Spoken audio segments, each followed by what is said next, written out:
ایک دفعہ کا ذکر ہے کہ ایک چھوٹے سے گاؤں کے کنارے ایک پرانا جنگل تھا۔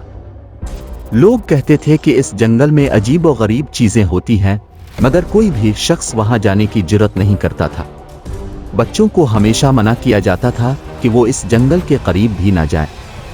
ایک دن احمد اور سارا، جو کہ بہن بھائی تھے، جنگل کے قریب کھیل رہے تھے۔ اچانک انہیں درختوں کے درمیان کچھ چمکتا ہوا دکھائی دیا۔ وہ دونوں بہت تجسس میں آ گئے اور انہوں نے سوچا کہ دیکھیں تو صحیح یہ کیا ہے۔ جب وہ جنگل کے اندر گئے تو انہیں ایک قدیم سا دروازہ ملا جو آدھا ٹوٹا ہوا تھا۔ احمد نے دروازہ کھولا اور دونوں اندر چلے گئے۔ اندر ہر طرف اندھیرا تھا اور درختوں کی شاخیں جیسے کسی کے ہاتھوں کی طرح حرکت کر رہی تھیں۔ چلتے چلتے انہیں ایک پرانا خستہ حال مکان ملا۔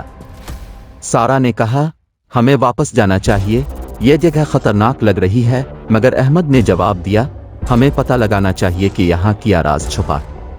دونوں مکان کے اندر داخل ہوئے اور ایک کمرے میں گئے جہاں ایک پرانی الماری تھی۔ جیسے ہی احمد نے الماری کا دروازہ کھولا، ایک تیز ہوا کا جھونکا آیا اور کمرے کی لائٹ خود بخود بند ہو گئی۔ اب ہر طرف گھپ اندھیرا چھا گیا۔ پھر اچانک ایک بوڑھی عورت کی آواز سنائی دی، کون ہے؟ یہاں کیا کرنے آیا ہے؟ دونوں بچے ڈر گئے اور ایک دوسرے کو پکڑ لیا۔ بوڑھی عورت نے دوبارہ کہا، یہ میرا گھر ہے، یہاں آنے والوں کو کبھی واپس نہیں جانے دیا جاتا۔ احمد اور سارا نے بھاگنے کی کوشش کی، مگر مکان کے دروازے بند ہو چکے تھے۔ اچانک ایک پرانا صندوق کھل گیا اور اس میں سے چمکتی ہوئی روشنی نکلی۔ روشنی کے ساتھ ہی مکان کے دروازے کھل گئے اور دونوں بچے دوڑتے ہوئے باہر نکلے۔ جب وہ جنگل سے باہر آئے تو انہوں نے مڑ کر دیکھا تو مکان غائب ہو چکا تھا۔ دونوں بچے فوراً اپنے گھر بھاگے اور انہوں نے فیصلہ کیا کہ کبھی بھی جنگل کے قریب نہیں جائیں گے۔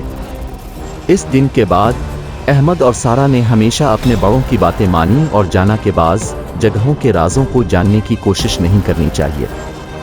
Like, comment, and subscribe.